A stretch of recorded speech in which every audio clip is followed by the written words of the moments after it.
forget to subscribe my channel Hang Duk Mana. Sas.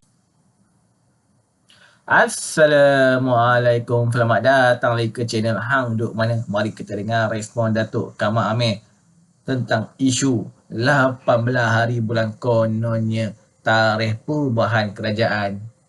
So, mari kita dengar respon dia Datuk Kamal Amir. Di akhir nanti kita komen macam biasa. Sampai malam ini dalam 18 bulan. 18 bulan tarikh peralihan kuasa katanya. Boleh saudara ulaskan? Start terus macam tu. Ini start terus dia terus naik tinggi ni. Ya, ya, ya. Dia sangat bersesuaian lah dengan tajuk kita pada hari ini, politik Fata Morgana. Fata Morgana ni dari sudut bahasanya dia satu khayalan. Ya. Dari kalau dalam aspek agama pun ada ustaz-ustaz bercakap Fata Morgana ni, dunia ini adalah Fata Morgana, Ya. bermakna ia adalah tipu helah, tipu daya sahaja. Dan saya melihat langkah Dubai ini adalah kesinambungan daripada hajat yang tidak tercapai buat sekian lamanya. Bukan sahaja sebelum selepas PRU yang ke-15, tapi sebelum itu lagi hajat mereka untuk berkuasa, memegang tampuk kepimpinan kerajaan Malaysia. Tapi soalnya sama ada ia akan menjadi realiti ataupun sekadar fantasi semata-mata. Saya melihat begini, perkara ni dah dibincangkan terlalu banyak kali dah, Datuk.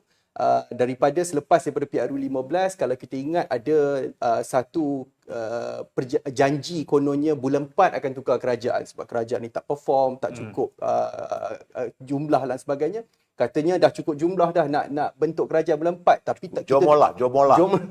kita pun tunggulah bulan 4, tak sampai-sampai juga. 4, 5, 6, 7, katanya bulan 8 confirm merdeka. August is the famous one. Sebab kita kira sampai 60 hari bulan Ogos, 70 hari bulan Ogos sampai tak settle juga. Sampailah sekarang hujung tahun dibuatlah satu yang dipanggil sebagai langkah Dubai. Okey. Persoalannya ada dua. Satu, apa hajat orang yang melakukan perkara ini? Sebab dia tahu kesannya adalah bukan sekadar keretakan politik dalam negara kita, tetapi dia mengganggu kestabilan politik yang akhirnya akan menjejaskan kedudukan ekonomi negara kita. Betul. Adakah ini merupakan satu tindakan untuk sabotaj kerajaan hari ini? Dan tindakan untuk mensabotaj kerajaan ini adalah tindakan yang sangat tidak bertanggungjawab untuk rakyat dan negara.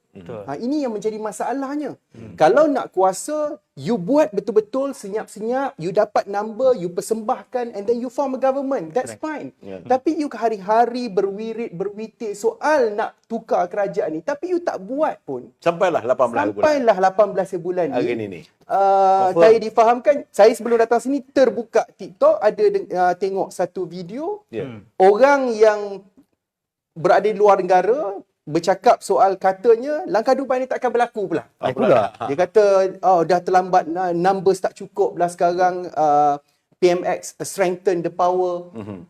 Dia pusing pula. Ya. Tapi duit tak masuk. Tapi yang dalam negara kita ni masih lagi lah. Dok kata tunggu minggu lepas kata insya-Allah minggu ni jadi, tunggu sikit masa lagi. Saya tunggu sampai minggu ni tak jadi. Bukan nak bercakap besar. Cuma kita perlu bertanggungjawab. Ya, saya pentingkan soal kestabilan sebab ini soal masa depan saya dan masa depan generasi akan datang. Kita nak pastikan soal ekonomi yang ditinggalkan oleh kerajaan sebelum ini, pimpinan sebelum ini yang ialah sama ada kepimpinannya bermasalah ataupun COVID itu bermasalah, tetapi dia memberikan kesan. Dan keadaan ekonomi dunia juga memberi kesan yang mencabar untuk negara kita. Dan kita perlukan keyakinan pelabur untuk datang melabur dalam negara kita. Kalau berterusan begini, saya yakin itu 18 hari bulan tak jadi, dia kan kata minggu depan, lepas tu dia akan kata bulan depan, dan perkara ini akan terus berlanjutan sehinggalah PRU yang ke-16. Dan adakah dia akan selesai? Tak selesai juga. Kalau dia tak dapat membentuk kerajaan PRU 16 ini, akan diteruskan lagi.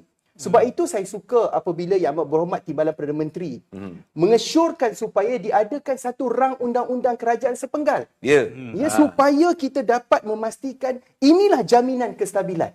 Ya, cuma boleh dibincangkanlah sama ada perlukan rang undang-undang baru ataupun kita strengthen Akta Lompat Parti. Itu pun boleh dibuat. Cuma yang paling penting kita perlukan satu mekanisme yang solid untuk memastikan politik negara kita tidak lagi berkucak-kacir seperti hari ini. Kita sebenarnya harapkan bila bentuk kerajaan 148, lepas tu jadi 153, 152, dah stabil dah. Saya tak nampak langsung sebarang peluang untuk kerajaan ini tumbang, tapi masih lagi duk bercakap. Sampai bila? Ya? Ini soal yang buat cerita ni. Persoalan kedua, persoalan rakyat.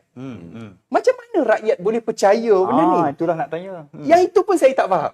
Saya ni sampai annoyed dengan cerita ni. Bila kawan-kawan saya WhatsApp, saya tanya, saya terus marah. Saya kata, tolonglah. You are well educated. You tahu benda ni. You boleh fikir sendiri. Tak perlu tanya pun. Sebab the fact that you tanya, maksudnya you terpengaruh. You nak tahu kan. You sepatutnya boleh rebut by yourself. You boleh kata, okay, ini tak masuk akal lah. Sebab kita dah tunggu dah setahun lebih dah. Dan kerajaan hari ini dah ada 150 lebih sokongan. Kalau you nak jatuhkan kerajaan ni, you need like 20-30 people to move. And then kita ada Akta Lompat Parti. Kita dah terangkan pun UMNO ni dan Barisan Nasional dah ikat ahli-ahli parlimen dia. Semua benda dah kita bincang dan terangkan dah. Tapi rakyat masih lagi tertipu. Sebab itu yang mereka yang buat dalam persoalan pertama tadi tu syok. Sebab dia kata rakyat boleh percaya kan. Dia buat live cerita, orang bertepuk tangan, beribu-ribu komen semua, ya kita ni. Tapi perkara ni tak berlaku. Dan kesannya yang saya kesannya kepada kita, kepada masyarakat, kepada rakyat di bawah ni. Ya, kita bolehlah nak berseronok kata nak tunggu kerajaan jatuh ni, politik kita entah ke mana, ekonomi entah ke mana. Akhirnya yang merananya bukan orang politik di atas ni, bukan mereka yang mencatur ni. Mereka ni selesa. Betul. Semua benda mereka ada.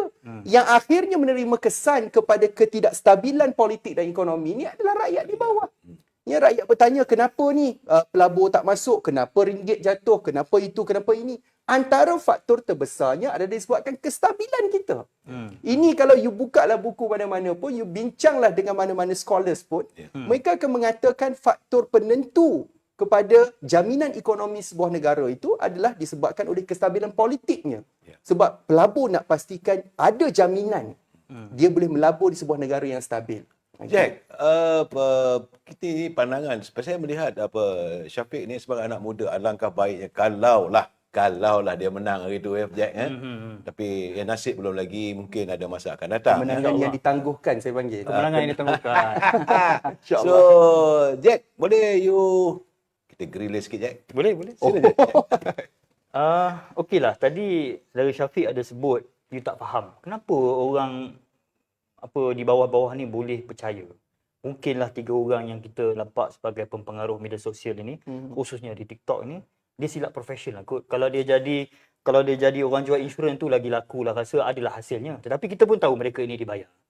Yang saya nak tanya kepada saudara Syafiq kan, bagaimana kita ni sebagai pendukung kerajaan perpaduan boleh meyakinkan balik pula mereka yang benda ni tidak berlaku? Padahal benda ni sangat simple.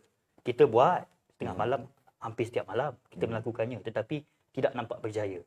Kalau kita compare secara numbers, memang kita masih kalah di TikTok. Tapi sebagai pengamal media juga, so saya pun follow awak dekat TikTok dan saya nampak usaha awak tu memang hebat lah. Lepas tu saya tadi sebelum tu saya tanya awak ada jawatan apa-apa lagi ke? Sebab awak bergerak seperti orang yang ada jawatan. Tetapi sangat tegar sangat. So soalan saya adalah bagaimana Syafiq ni, walaupun sekarang ni you tidak berkait dengan apa-apa jawatan, lihat kita ni yang di luar-luar sana ni pengamal media sosial di sebelah kerajaan. Apa yang kita kena buat lagi untuk kita yakinkan kembali kepada rakyat? Baik. Ini saya banyak platform yang saya bercakap benda yang sama. Politik negara kita dah berubah. Dia terlalu dinamik. Setiap saat, setiap minit dia berubah-ubah. Dan selaku pemain politik, tak kisahlah daripada parti mana sekalipun, dia kena keep up. Dia kena pastikan saya dengar ucapan daripada Yang Amat Berhormat Menteri Besar Selangor. Dia kata dia ingatkan kepada semua kaki tangan awam di Selangor, you kena alert dengan apa saja yang orang bercakap. Kalau you tengok Twitter, malam tu you tengok Twitter, you kalau ada fakta, you reply immediately. Kalau tidak, pagi esok, you masuk pejabat, terus cari untuk jelaskan. Maksudnya apa? Maksudnya kita perlu cepat memberi respons kepada apa yang dibangkitkan. Tak kisahlah sekecil mana sekalipun. Ada teori mengatakan kalau sesuatu berita tu dibiarkan lebih daripada 48 jam, dia akan jadi satu berita, walaupun dia palsu, tetapi akan dipercayai. Dan perkara ini adalah teori yang digunakan sejak zaman Perang Dunia lagi. Nazi menggunakan aspek propaganda ini, yang mana dia kata sekiranya penipuan atau pembohongan itu diulang-ulang dan ulang, akhirnya dia akan dipercayai sebagai satu kebenaran walaupun itu pembohongan. Dan itulah yang kita menjadi mangsa yang begitu lama ni, soal UMNO Barisan Nasional daripada PRU yang ke-11, 12, 13, 14 sehingga kan beberapa perkara itu sudah menjadi jenama kita. Sebagai contohlah isu integriti. Bila disebutkan UMNO saja mesti akan dikaitkan dengan masalah integriti. Sedangkan kalau kita tengok faktanya dalam kes integriti yang terbaru ini lebih besar daripada apa yang dibincangkan sebelum ini, melibatkan puluhan bilion. Tetapi jenama itu tak terlekat pada mereka. Sebab apa? Sebab kita sendiri tak ulang. Kita tak buat lagu. Saya sekali bercakap, saya sekali buat video, habislah. Lepas tu tak disambut daripada orang lain. Jadi perkara inilah yang menyebabkan akhirnya kita lebih ketinggalan ke belakang. Tetapi kenapa perkara itu boleh berlaku? Mungkin yang pertamanya disebabkan masalah struktural, iaitu dalam parti ataupun kerajaan sendiri, beban tanggungjawab itu tak tahu di mana. Siapa yang perlu untuk uruskan isu-isu yang ada ni? Okey tuan-tuan, inilah petang dah ni, 18 bulan ni. So tak ada apa yang berlaku pun. Kita harap, kita tengok kalau dekat TikTok tu ramai sangat yang percaya. So kita harap pakar-pakar move on lah. Janganlah duk percaya dengan tahayul 18 bulan ni. Takut lepas dia orang cakap pula 18 bulan 3 ke 18 bulan 2 pula. Pening tak habis-habis ni. Kita harap geng-geng PN ni move on lah. Udahlah. 5 tahun lagi tanding lah bagi menang kalau nak merintah sangat. Kalian tuan, mari terus menyokong kerja apa pada Nabi Ahmad Ibrahim. Assalamualaikum.